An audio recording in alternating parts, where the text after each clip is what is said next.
வணக்கம் நேயர்களே. கந்த கடவுள் நமது சொந்த கடவுளை வணங்கி, வயலூர் முருகனை வணங்கி, இன்னைக்கு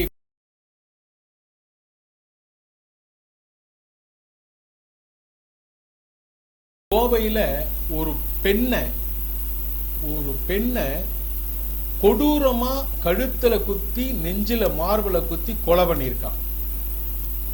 இது கோவையில. என்னன்னா, அவன் முதலாளிகிட்ட போய் சொல்றான், முதலாளி எஜமானி அம்மாவை நல்லா குத்தி, கழுத்துல குத்தி, நெஞ்சில குத்தி கொலை பண்ணிட்டாங்கிறான். திருநெல்வேலியில இருட்டுக்கடை அல்வா சாப்பிட்ட மாதிரி சொல்றான் பாருங்க. கொலையை பண்ணிட்டு இருட்டுக்கடை அல்வா சாப்பிட்ட மாதிரி சொல்றான். இப்ப என்ன நடந்ததுங்கிற நேரா பார்க்கலாமா?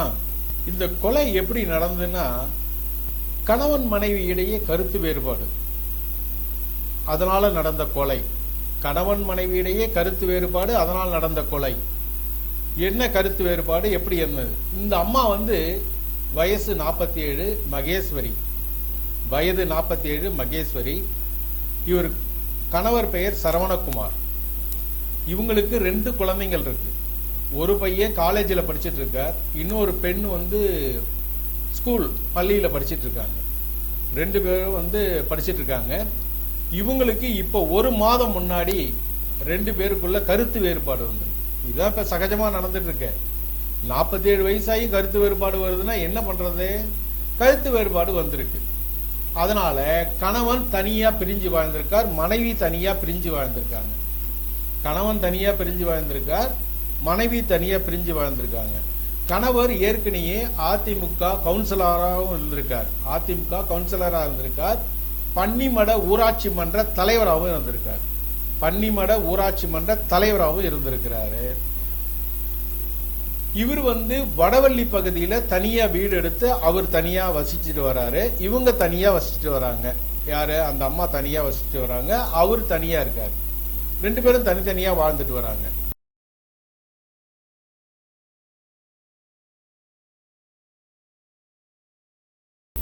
இதுல ஒரு வில்லன் திடீர்னு உள்ளவரா. யாருன்னா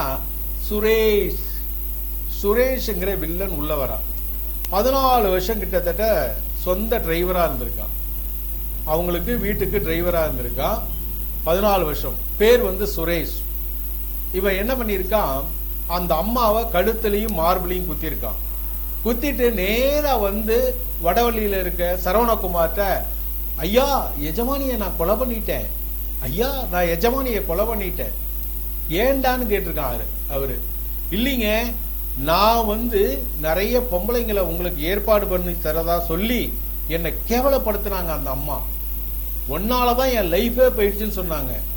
எடுத்தேன் கத்தியன்னு வடிவேல் சர்வர், எடுத்தேன் கத்திய கழுத்தலையும் மார்பலையும் குத்தி கொலை பண்ணிட்டேங்க ஐயான்னு. பதறி போன சரவணகுமார் போலீஸ் கேஸ் ஆயிருங்க. பதறி போன சரவணகுமார் உடனடியா வடவள்ளி போலீஸ் ஸ்டேஷனுக்கு போன் பண்ணியிருக்காரு. போன் பண்ணோடனே போலீஸ் எல்லாம் வந்துட்டாங்க. சுரேஷா போலீஸ் ஸ்டேஷன் கூட்டு போயிருக்காங்க. இதுல என்ன முக்கியமான அம்சம்னா, கவனிக்க வேண்டிய அம்சம், ரொம்ப கவனிக்க வேண்டிய அம்சம். சுரேஷ் போலீஸ் ஸ்டேஷன் போனாரு, பிரச்சனை இல்ல.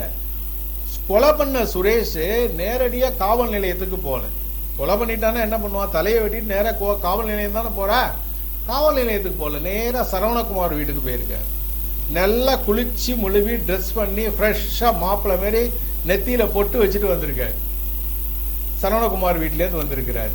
அடுத்தது போலீஸ் விசாரணையில திரும்பி போய் உள்ள போய் பார்க்கும்போது சிசிடிவி காட்சிகள் எல்லாம் ஆஃப் பண்ணிருக்காங்க. சிசிடிவி ஆஃப் பண்ணிட்டாங்க. வீடு ஃபுல்லா சிசிடிவி இருக்கு. அந்த அம்மா இருந்த வீடு ஃபுல்லா சிசிடிவி இருக்கு. சிசிடிவி பூரா ஆஃப். அதனால இந்த கொலையை யாரோ தெரிஞ்சவன் தான் பண்ணியிருக்கணும். இல்ல ஒருத்தன் கொலை பண்ணி இன்னொருத்தன் மேல பழிய போடுறானா அப்படிங்கிற சந்தேகம் போலீசாருக்கு இருந்தது. போலீசார் விடுவாங்களா? உடனடியாக சரவணகுமார், சுரேஷ் எல்லாரையும் போலீஸ் வளையத்துக்குள்ள கொண்டு வந்துட்டாங்க. இப்ப இந்த கொலைய யார் பண்ணது? ஒண்ணு தெரிஞ்சவங்க தான் பண்ணியிருக்கணும். அடுத்தது சுரேஷ் பண்ணலங்கிற உத்தரவாதம் ஆகுது. என்னன்னா, ஃப்ரெஷ்ஷா வரா, கொலை பண்ண மாதிரியே இல்லை. சரவணகுமார் வீட்டுல குளிச்சு நல்லா எந்திரிச்சு பொட்டுக்கிட்டு வச்சுட்டு ஸ்டேஷனுக்கு நேரா ஆஜராகிறா. இப்போ விசாரணை தொடர்ந்து நடைபெற்று இருக்கு. இந்த கோவையில் நடந்த கொலை ரொம்ப படு மோசமான பயங்கரமான விளைவை ஏற்படுத்தியிருக்கு. பொதுமக்கள் மத்தியில பெரிய கொந்தளிப்பை ஏற்படுத்தியிருக்கு. அதனால விரைவில் குற்றவாளி யார் என்பதை போலீசார் சீக்கிரத்தில் அறிவிப்பார்கள். அதுவரை நாம் காத்திருக்க வேண்டும். நன்றி, வணக்கம். சித்தரின் மெய்சிலுக்கும் அனுபவங்கள் என்று முன்னரே கூறியிருந்தோம் அல்லவா? அந்த உண்மையை உங்களுக்கு சொல்ல வேண்டாமா?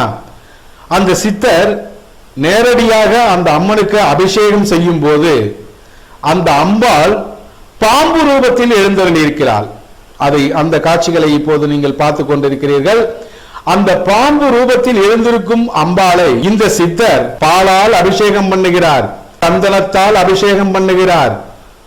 என்னதான் ஜீவன் இருந்தாலும் ஐந்தறிவு படைத்த ஜீவன், தெய்வத்தினுடைய பாம்பு இல்லை என்றால் யாராயிருந்தாலும் தீண்டும்.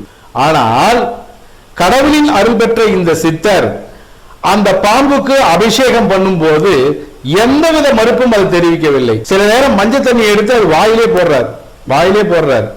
இதெல்லாம் பார்க்க ரொம்ப மெய்சிலிருக்கும் அனுபவமா இருக்கு.